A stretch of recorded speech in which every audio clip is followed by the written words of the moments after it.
complètement stupide, mais terriblement attachant. Les Mignons se sont taillés en une décennie une place parmi les personnages les plus rentables de l'animation. Retour sur une success story franco-américaine, avant la sortie du nouvel opus. Dévoilant l'ouverture du festival d'Annecy, Les Mignons 2. Il était une fois Gru sort début juillet dans le monde, et le 6 en France, avec 2 ans de retard, pandémie oblige. Une sortie attendue par des millions de fans. La franchise, depuis le premier volet, Moi, moche et méchant, rapporte 3,7 milliards de dollars au box-office, selon le site Specialized IMDb, sans compter scénario réduit au minimum, succession frénétique de gags parfois au ras des pâquerettes. L'essentiel dans ces films, c'est juste d'être stupide et de s'amuser, assume gaiement auprès de l'AFP le réalisateur américain du dernier film, Kyle Balda.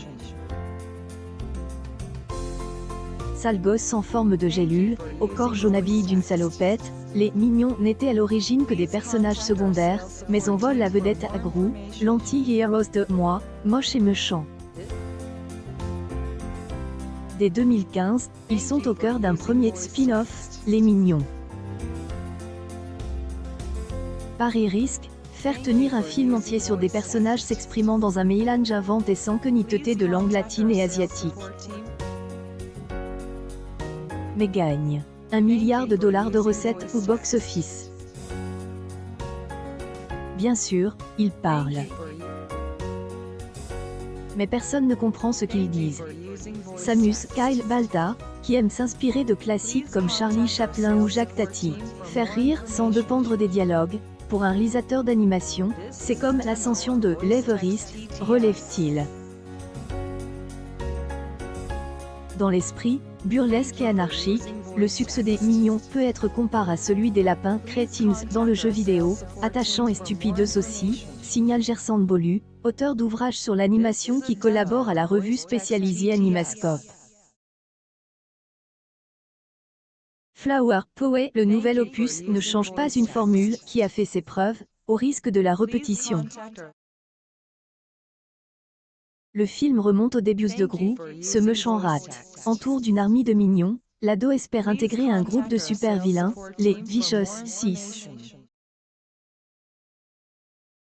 Projet qui va immanquablement dérailler.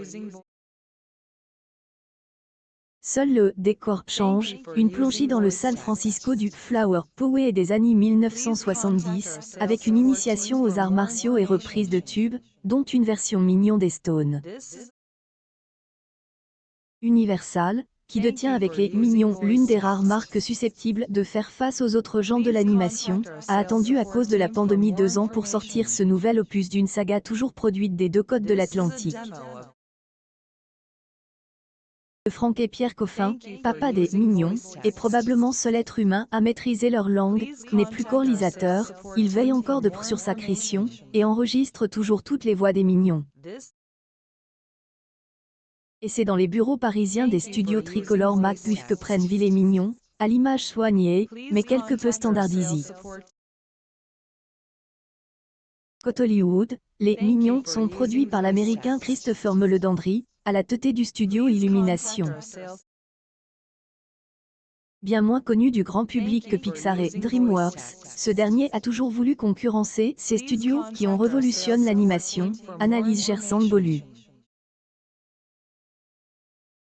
Office, Illumination y est parvenu, avec outre les Mignons, les succès de Comme des bêtes et Tous en Son, mais sans obtenir le même prestige ni la même reconnaissance, poursuit-il. Le studio fera rapidement reparler de lui. Les équipes d'Illumination travaillent sur la version cinéma d'animation du légendaire jeu vidéo Super Mario Bros, attendu en 2023. Quant aux Mignons, je ne crois pas que ce soit fini. Il y a clairement un avenir pour ces personnages, tranche Kyle Balda.